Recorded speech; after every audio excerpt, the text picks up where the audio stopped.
தமிழ்நாட்டில் இன்று நடைபெறவுள்ள பல்வேறு அரசியல் மற்றும் பிற முக்கிய நிகழ்வுகளை நமது செய்தியாளர் அன்பழகனிடம் கேட்டறியலாம். அன்பழகன், திமுக கூட்டணியில காங்கிரஸ்க்கு ஒதுக்கப்பட்டிருக்க தொகுதிகளை அறிவிப்பதில் ஏன் காலதாமதம் ஏற்படுது? இது தொடர்பான விவரங்கள் என்ன, முழுமையா சொல்லுங்க. இவரை ஏற்கனவே நேற்று திமுகவுடைய தேர்தல் வேட்பாளர் பட்டியல் வெளியிடுன்னு சொல்லியிருந்தாங்க. இந்த சூழ்நிலை தான் கட்சிகளினுடைய தொகுதி பங்கீடு முடிஞ்சாலும் கூட அந்த எந்த தொகுதி தொகுதியின் பெயர் அறிவிப்பில் சிக்கல் ஏற்பட்டே வரனே சொல்லலாம், இழுபறின்னு சொல்லலாம். ஏன்னு கேட்டால் நேற்றே விடுதலை சிறுத்தைகள் கட்சிகள் அவங்க இரவு செய்தியாளர்களை சந்திக்கும் போது ஒரு விஷயம் என்ன சொன்னாங்கன்னா, எங்களுக்கு போதுமான எங்களுக்கு கேட்ட தொகுதி கிடைச்சிருச்சுன்னு சொன்னாங்க. ஆனாலும் கூட காங்கிரஸ் 23 தொகுதிகளுக்கு 23 தொகுதிகள் எங்களுக்கு கேட்ட தொகுதி கிடைச்சி, இன்னும் ஒரு 5 தொகுதி இழுபறி அப்படின்னு சொல்லிட்டு இருக்க சூழ்நிலை தான். சிபிஐ கட்சி, சிபிஎம் ஆகட்டும், சிபிஐ அவங்களும் கம்யூனிஸ்ட் கட்சிகளுமே இன்னும் அவர்களுக்கான தொகுதிகள் இன்னும் ஒதுக்கப்படலை. அதாவது எந்தெந்த தொகுதிகள் இருக்கான்னு இன்னும் முடியல. அதனால தான் இழுபறின்னு இருக்குது. ஆனாலும் கூட அவர்கள் செய்தியாளர்களை சந்திக்கும் போது என்ன சொல்கிறாங்கன்னா, நாங்கள் எல்லாமே பேசிட்டோம், முதல்வர் அறிவிப்பார் அப்படின்னு சொல்லிட்டு போனாங்க. காங்கிரஸை பொறுத்த வரைக்கும் தான் தொடர்ந்து அந்த இழுபறி எடுக்கிறது. எப்படி கூட்டணி ஆரம்பிக்கும் பொழுது தொடர்ந்து இழுபறி ஏற்பட்டதோ அதுபோல் இப்பொழுது எந்த தொகுதியை அறிவிக்கிறோம் அப்படிங்கிற போதே அந்த பிரச்சனை நடந்துட்டு இருக்குது. ஒருபுறம் இங்கே இன்று திமுகவுடைய வேட்பாளர்கள் அறிவிப்பார்கள் என்று அந்த கட்சி தொண்டர்கள் இருந்த சூழ்நிலை தான் நேற்று அறிவிக்கப்படல. இன்று அறிவிப்பதற்கான வாய்ப்பு இருக்குது. அதற்காகத்தான் காங்கிரஸ் ஏற்கனவே டெல்லி சென்றிருக்கார்கள். அங்கே முடிவெடுப்பாங்கன்னு சொல்லியிருந்தாங்க.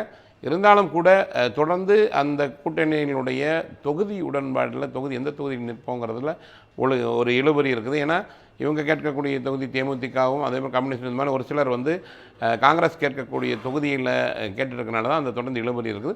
விடுதலை சிறுத்தைகள் கட்சியை பொறுத்த வரைக்கும் அவர்கள் அவங்க முடிச்சுட்டு போயிட்டாங்க.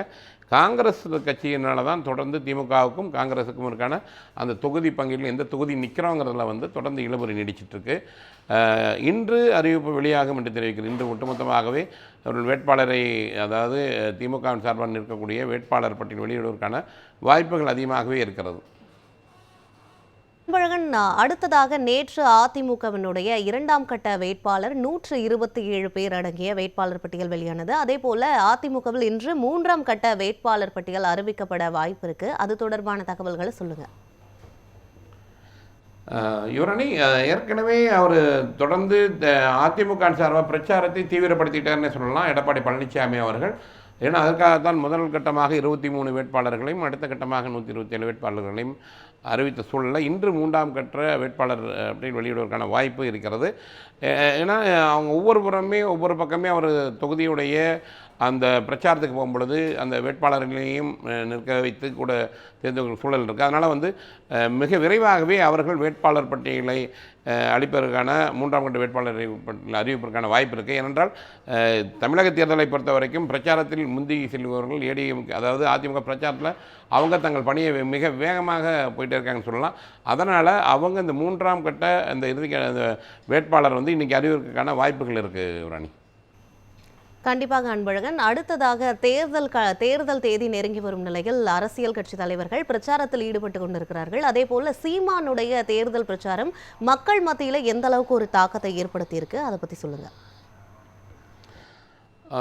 நாம் தமிழர் கட்சி வேட்பாளரை பொறுத்த வரைக்கும் அவர்கள் பிரச்சாரத்தில் அவருடைய அந்த குறிப்பாக என்னென்ன திட்டங்களை வரப்போகுது, அதே போல் குறிப்பாக பார்த்தோம்னா பிரச்சார இடங்களில் பேசும் பொழுது அரசு பணியில் இருப்பவர்கள் அவர்கள் அந்த மருத்துவ சேவைனா அரசு மருத்துவமனை நாட வேண்டும். இன்னொரு ஒரு சில விஷயங்களை முன்னெடுத்து மக்கள் மத்தியில் ஒரு வரவேற்பு எடுத்துக்கன்னு சொல்லலாம். ஏன்னா அரசு மருத்துவமனைக்கு ஒரு முக்கியத்துவம் கொடுக்கணும் அப்படிங்கிற மாதிரி அவருடைய பிரச்சாரத்தில் பார்த்திங்கன்னா பல்வேறு விஷயங்களை மக்களை ஈர்க்கும் வகையில் தான் இருக்குது. அதனால தான் இப்போ தொடர்ந்து ஒரு பிரச்சாரத்தை இன்றைக்கி பார்த்தோம்னா ஒரு ஸ்ரீபெரும்புதூரில் பிரச்சாரத்தை தொடங்குறாரு.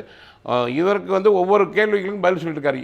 ஒரு கட்சியில் திமுகவில் ஆகட்டும் மதிமுகவில் இருக்கக்கூடிய குறைகளை மக்கள் மத்தியில் எடுத்து சொல்லிட்டு இருக்காரு. குறிப்பாக அவங்க ஏன் இவங்க காலதாமதம் பண்ணுறாங்க, எதனால் இப்படி ஒரு விமர்சனம் ஏற்பட்டால் ஏன் கண்டுகொள்ளாமல் இருக்கார். அது உதாரணத்திற்காக நாம் தமிழர் கட்சி சீமான் அவர்கள் தமிழக வெற்றி கழகத்தில் விஜயை சொல்லும் பொழுது நேற்று தங்களுக்கு கட்சியை சேர்ந்த ஒருவர் பேசும்போது உடனடியாக டிஜிபி அலுவலகம் சென்றவர் ஏன் கரூரில் 41 பேர் இருந்த அளவுக்கு ஏன் செல்லவில்லை என்ற ஒரு கேள்வி எழுப்பினார். அது மாதிரி தொடர்ந்து மக்களிடையே ஒரு பரபரப்பான விஷயங்களை பேசும் பணிகளை தீவிரமாகவே தனது பரப்புரையை சீமான் தொடங்கி அதை செஞ்சிட்ருக்காருன்னு சொல்லலாம். யுவராணி, அன்பழகன், அதே போல தாவேக தலைவர் விஜய் பெரம்பூர்ல பிரச்சாரம் மேற்கொள்வதற்காக அனுமதி கேட்டிருந்தாரு. அந்த அனுமதியானது வேறு இடத்தை தேர்வு செய்யுமாறு அவருக்கு அந்த அனுமதி மறுக்கப்பட்டிருந்துச்சு.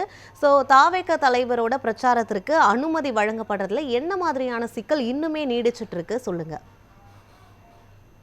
இவங்க அனுமதி பெறுவதில் வந்து இவங்களுக்கு அனுபவம் குறைவேன்னு சொல்லலாம். ஏன்னு கேட்டிங்கன்னா, இது வந்து எப்பவுமே தேர்தல் ஆணையத்தில் ஒரு குறிப்பிட்ட விதத்தில் தான் அனுமதி பெறணும். அவங்க வந்து ஆன்லைனில் அனுமதி பெறக்கூடிய விஷயங்கள்லாம் இருக்குது. அது குறிப்பிட்ட இதற்கு வந்து இப்போ அவங்க வந்து நேற்று ஒரு குற்றச்சாட்டை வச்சுருந்தாங்க.